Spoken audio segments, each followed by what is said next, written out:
શું તમે જાણો છો કે ગુજરાતના વડોદરાએ આજે આખા દેશને ગર્વ થાય તેવી ક્ષણ આપી છે? ભારત બનેલા એક ખાસ સૈન્ય વિમાને એવી સિદ્ધિ હાસિલ કરી છે કે જેના કારણે મેક ઇન ઇન્ડિયાની શક્તિ દુનિયાએ જોઈ છે. આખરે શું છે આ વિમાન અને કેમ તેની ચર્ચા દેશભરમાં થઈ રહી છે? ચાલો આવો જાણીએ સમગ્ર ઘટના વિશે. તો નમસ્કાર મિત્રો, આપ જોઈ રહ્યા છો રાહી ન્યૂઝ. ભારત માટે આજે એક ઐતિહાસિક દિવસ ગણાવી શકાય. ગુજરાતના વડોદરામાં બનેલા પ્રથમ C-295 સૈન્ય પરિવહન વિમાન સફળ પરીક્ષણ ઉડાન ભરી છે અને આ વિમાન ભારતીય વાયુસેનાની જરૂરિયાતોને ધ્યાનમાં રાખીને બનાવવામાં આવ્યું છે.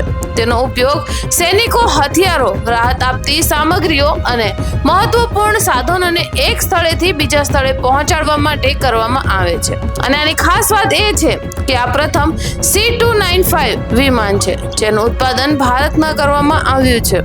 આ પ્રોજેક્ટમાં ટાટા એડવાન્સ સિસ્ટમ અને એરબસ મળીને કામ કરી રહ્યા છે.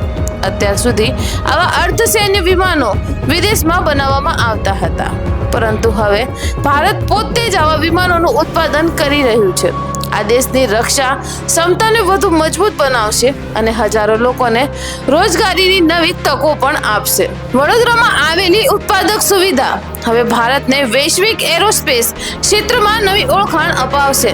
નિષ્ણાતોના મતે આ સફળતા માત્ર ગુજરાત માટે નહીં પરંતુ સમગ્ર ભારત માટે ગૌરવની વાત છે. ભારતીય વાયુસેનાને કુલ 56 C-295 વિમાનો મળવાના છે, જેમાંથી મોટા ભાગના વિમાનો ભારતમાં જ બનાવવામાં આવશે. તો મિત્રો, વડોદરાથી ઉડાન ભરનાર આ વિમાન માત્ર આકાશમાં જ નહીં પરંતુ આત્મનિર્ભર ભારતના સપનાઓને પણ એક નવી ઉડાન તરફ લઈ જઈ રહ્યું છે. આ સમાચાર અંગે આપનું શું માનવું છે? અમને કમેન્ટ બોક્સમાં જરૂરથી જણાવજો. વિડીયો ગમ્યો હોય તો લાઈક કરો, શેર કરો અને રાહી ન્યૂઝને સબસ્ક્રાઇબ કરવાનું ન ભૂલતા.